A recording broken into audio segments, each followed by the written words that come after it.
Caso de ruptura del hueso. Partimos analizando el caso de un jugador de fútbol cuya pierna es impactada en un ángulo de 60 grados por la pierna de otro jugador que pesa 68 kilogramos y viaja a 4,5 metros por segundo.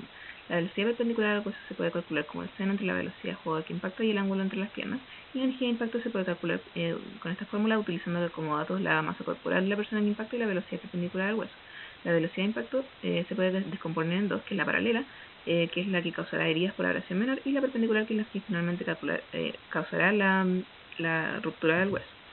Luego tenemos el caso de un skater que salta 3 metros y pesando 68 kilogramos. Podemos calcular la energía de la caída, que son aproximadamente 2000 joules. Calculamos la energía necesaria para el pandeo y con esto podemos calcular la altura de salto para que el hueso se rompa por pandeo. Calculamos la energía en compresión por salto y calculamos la altura del salto por ruptura para compresión del hueso, que nos va a dar un valor mucho menor que este, y por lo tanto podemos determinar que la ruptura se realizará por compresión.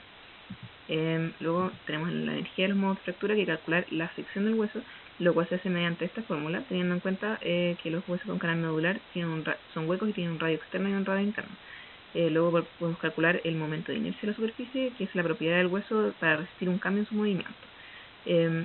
Y después podemos calcular el módulo de cizalla del hueso, que es una constante que caracteriza el cambio de forma en un material elástico, lo cual depende del módulo de Poisson, que es una constante elástica que define el cambio de sección en materiales elásticos. Viendo el largo del hueso y su sección podemos calcular el volumen.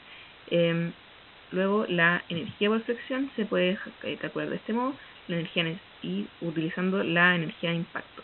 Luego la energía necesaria para el pandeo y para el salto utilizan la energía de caída como dato, y este dato nos va a servir para calcular la densidad de energía por compresión para salto, que nos da este resultado. Si comparamos estos dos, nos damos cuenta que la energía por compresión nos da mucho más baja, y por lo tanto este va a ser lo que causa la ruptura del hueso.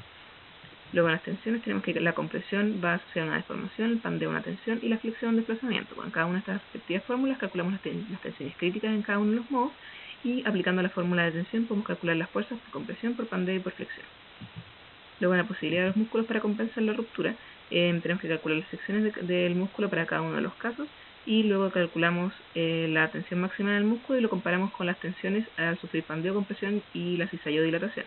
Cualquiera de estas es mucho más grande que la tensión máxima del músculo, y por lo tanto no tendrá ninguna posibilidad de aguantar la rotura. Y luego en las tensiones en los quiebres tenemos que los huesos son materiales porosos y sus poros tienen cierto radio. Sabiendo el factor de intensidad, que se calcula mediante esta fórmula, y la tensión en punto de quiebre, que se calcula mediante esta fórmula, podemos ver que la tensión es inversamente proporcional al radio del poro. Por lo tanto, un hueso con poros más grandes será capaz de detener de mejor manera la ruptura del hueso, excepto en los casos con osteoporosis,